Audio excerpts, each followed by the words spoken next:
In this video, we are going to talk about when police may or may not use force in the context of assemblies. When policing assemblies, law enforcement officials should always seek to facilitate assemblies through dialogue and communication to diffuse any possible tensions and avoid the need to use force. However, in exceptional circumstances, they might have to resort to the use of force in the fulfillment of their duties. As a monitor, you should therefore be aware that while use of force is not per se unlawful, it can only be used in very limited circumstances. A careful observation of all circumstances leading to police use of force is therefore required in order to allow for a comprehensive assessment of police action. But first of all, what do we mean by use of force? Use of force refers to the use of physical means of coercion by the police, for instance, to get a person under control or to make a person comply with an order, or to stop or prevent a certain behavior of the person. And the range of what is force is very wide. It can start from merely touching a person, pushing, placing someone in handcuffs, applying empty hand control techniques, up to the use of different kinds of less lethal weapons, or including the use of lethal firearms.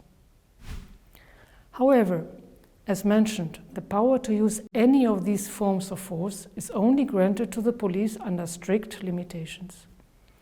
In deciding if and when to use force, police must respect the following 6 principles: legality, necessity, proportionality, precaution, non-discrimination, and accountability. First, legality means that the use of force must have a basis in domestic law that must be clear, predictable, accessible to everyone, and in line with international human rights standards. Further, the use of force must serve a legitimate objective as established in the domestic legislation. For example, to arrest someone. Punishment, on the other hand, is never a legitimate objective, and police may never use force to punish someone. When monitoring public assemblies, it is therefore important to be familiar with the national framework related to the use of force in the country you are monitoring. Further, it is important to carefully record the facts that might have led to the use of force by police in order to assess whether or not such use was justified. Whether police seems to be using force in order to prevent a protester being attacked by someone, or the protester attacking someone else, including a police officer, or in order to disperse an assembly or to control someone to be arrested, or if there are actually no clear reasons noticeable with the police seemingly not motivated by any legitimate law enforcement considerations, or even acting in a clearly abusive manner. Second, the principle of necessity requires the police to ask themselves 3 questions. Do I need force at all? How much force do I need? For how long do I need to use force? Do I need force at all? This means that police should only use force when they cannot achieve their objective using less intrusive means, such as de-escalation techniques. It means that police must try other means as much as possible. In particular, whenever words can work, police must not use force. As an assembly monitor, it is hence important for you to take note of the ways the police communicate with the assembly organizers and participants, but also with other people from the general public present. Are police communicating at all? How are they communicating? Are they trying to de-escalate the situation to calm down tensions? Or are they rather fueling tensions themselves? The duty to avoid the use of force also includes the obligation to issue a warning prior to any use of force. For instance, in the case of a dispersal, people must be given the opportunity to disperse voluntarily through a clear order and warning that force might be used. Assembly monitors should take note on whether the police issued any warning prior to using force, how they did so, in particular whether the warning was clearly audible or not, and whether participants were given enough time to comply with the order. How much force do I need? If police are not able to achieve their objectives through less intrusive means, they must still measure the level of force that is necessary to achieve such objective. If police have to address a 10-year-old child behaving violently, a trained police officer should be able to control this child quite easily. However, when facing a strong, tall man with a baseball bat, the level of force that police might need to stop that behavior would be much greater. This is a very important element. Police may not simply use a type and degree of force that appears to be the easiest and most effective means to achieve their legitimate objective. Instead, they must use the minimum force possible to effectively reach this aim. The duty to minimize harm is a key obligation of police in relation to the use of force. As an assembly monitor, you should therefore look at the way police are using force. Are they using lighter forms of force, such as holding the police line with their shields and simply shoving protesters back or carrying protesters away? Or are they inflicting more serious pain and injury?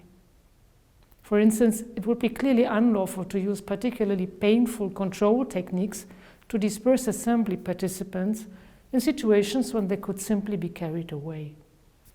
If police are using weapons, how are they using them?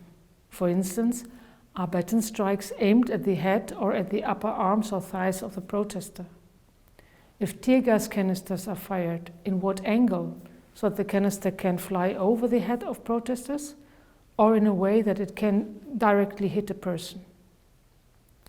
All these elements are relevant to determine whether the concrete use of force was indeed necessary and carried out in a way that sought to minimize harm and injury. How long do I need to use force? As soon as a pressing need to use force has passed, for instance, when an assembly participant stops an aggressive behavior, use of force is no longer allowed. The same applies when the legitimate aim cannot be achieved anymore at all. For instance, if police want to take a piece of evidence from a person away who is refusing to hand it over. If the person managed to destroy the piece of evidence, then there is no justification anymore to use force on that person for the purpose of securing evidence. In exceptional cases, dispersing an assembly might require police to use some degree of force against participants. However, force should no longer be resorted to once participants are following the police order and are dispersing. That is why so-called baton charges, police running after protesters who are already dispersing and trying to hit whomever they can reach, are clearly unnecessary and therefore unlawful. As an assembly monitor, you should carefully note down if and when or not police stop using force. Third, the principle of proportionality.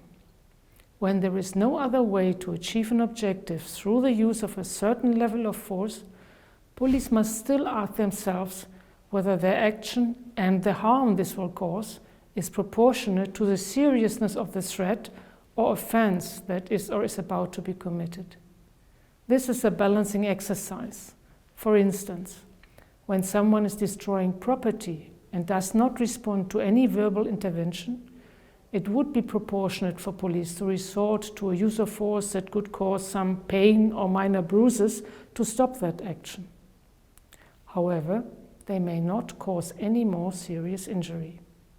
Certain weapons, often used in the context of assemblies, such as rubber bullets, can cause serious harm and injury, including, for instance, loss of eyesight. Running such a high risk would only be deemed lawful in very exceptional circumstances, such as to prevent a great risk of considerable injury to other persons. Such weapons may therefore not be used against peaceful protesters, nor as a means to disperse an assembly. In the very rare circumstances when police might have to forcibly remove peaceful protesters, they must not do so in a way that inflicts injury. Pushing, shoving, or carrying people away are options that might still be proportionate, but not the use of weapons likely to cause considerable injury. Hence, when the police decided to resort to the use of weapons that may cause considerable injury as assembly monitor, you should look out whether there was any threat or offense that was or was about to be committed and which presented a serious risk to another person. To put the principle of proportionality in simple words, the end does not justify all means, and police may not achieve their objective at all costs. When the costs are too high, that means that police must accept that they may not achieve their objective. If a thief running away can only be stopped through lethal force, the thief must be left to escape. This is also particularly important for assemblies. As a rule, there is no place for the use of firearms in the context of assemblies. Only in very exceptional circumstances can there be a justification to use a firearm against an individual person who is presenting an imminent threat to the life of another person, and only when this cannot be counted otherwise. Firearms may never be used as a means to disperse an assembly. Fourth, precaution. This means that police must take all possible measures to avoid the need to use force, and when doing so, to minimize harm and damage. For instance, protective equipment will help reducing the situations in which police might have to use force to defend themselves against acts of violence in the course of an assembly. Different types of weapons allow for a differentiated response, taking the specific circumstances of an assembly into account. If police are only given one type of weapon, there is a high risk that they will use it, and this might potentially cause greater harm than what would be justified in the situation. Communication equipment is essential to ensure good facilitation of assemblies, diffuse tensions, and prevent violence that would in the end lead to the need to use force. Hence, it is important for assembly monitors to record the type of equipment that the police have.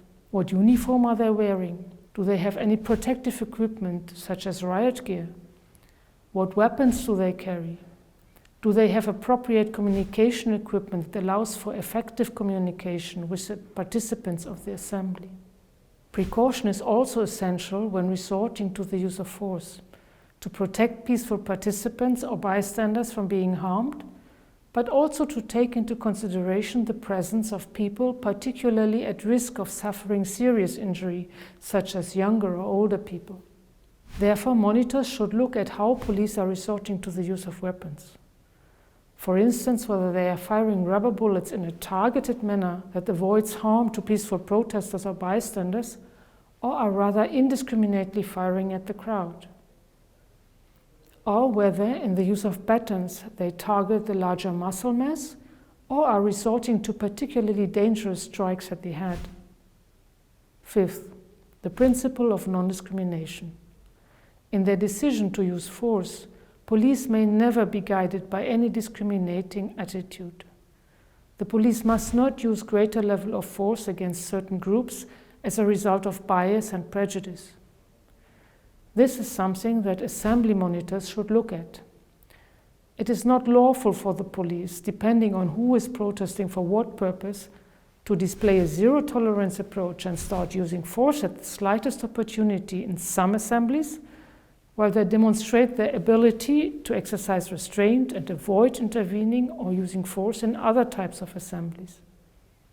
Such differences in police response might be an indicator of biased and discriminating policing approaches. 6. Accountability. Police must be held accountable for any use of force during assemblies. This obligation applies to everyone involved. To a police officer who used force in a given situation, to police officers who have witnessed an unlawful use of force by their colleague, to superiors and commanding officers for the orders they have given, and to the superior who must duly supervise and control their staff members and take corrective action if they see unlawful behavior. To ensure this, police must report and justify any use of force. and reporting must include a full description of the situation and the relevant considerations on why the use of force could not be avoided, and what was undertaken to de-escalate the situation and to minimize harm and injury. In order to allow for accountability, officials on duty must be identifiable by name or at least through a clearly visible personal identification number on their uniforms. Assembly monitors should look at police uniforms and check whether each individual police official is personally identifiable. In some countries, police do not have any identification tags, while in others, they are theoretically in obligation to have such a number displayed. But police might sometimes conceal it, for instance by covering it with their riot gear. Monitors should also try to note down any information regarding the police chain of command. Who is giving orders and what type of orders? Are these orders followed or not? Accountability should be ensured at all relevant levels. Inappropriate police behavior must be addressed through internal proceedings, possibly involving disciplinary sanctions, training, and coaching. Where police behavior might have amounted to a criminal offense, a proper criminal investigation should be conducted, followed by criminal proceedings if the investigation reveals a criminal offense. Accountability should also include compensation and redress for victims. To ensure this, there should be an independent external oversight mechanism responsible for overseeing such processes and carrying out its own independent investigations if necessary. As discussed in Module 1, independent monitoring of assemblies is also a very important tool to ensure police accountability. Complying with these essential 6 principles is not an easy task in day-to-day policing, and it is particularly important for law enforcement agencies to take positive steps to enable this. For instance, police agencies must develop instructions that are complying with these principles, and they must provide their staff members with the right weapons and equipment and appropriate training, enabling them to comply with the instructions in practice. Training must enable police officials to make the right decisions and use their equipment properly and lawfully, even in difficult circumstances. They must be trained to de-escalate the situation and communicate to assembly participants, organizers, and other members of the public present. In many instances, police tend to end the situation quickly with considerable use of force, a decision that frequently ends with tragic consequences. To prevent this, the option of tactical retreat should be included in their training, which means to suspend or postpone a police response or to take a greater distance in order not to contribute to a further worsening of a situation. The training must enable police to choose the type of equipment or weapon that is the least harmful while remaining effective. And training must enable police to use equipment and weapons in a lawful and human rights compliant way to avoid any unnecessary or excessive harm. Assembly monitors should look at how professional individual law enforcement officials behave during the assembly as an indicator whether they have received appropriate training in the facilitation of assemblies.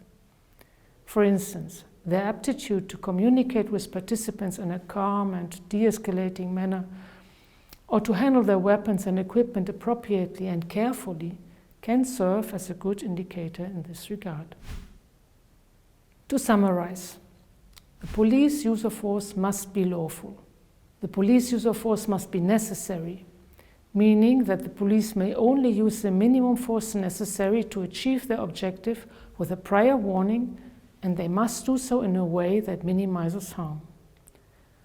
Once the pressing need has passed, further use of force is not allowed. The use of force must be proportionate, meaning that the use of force and the level of harm it is likely to cause must be proportionate to the seriousness of the threat or offense that is about to be committed.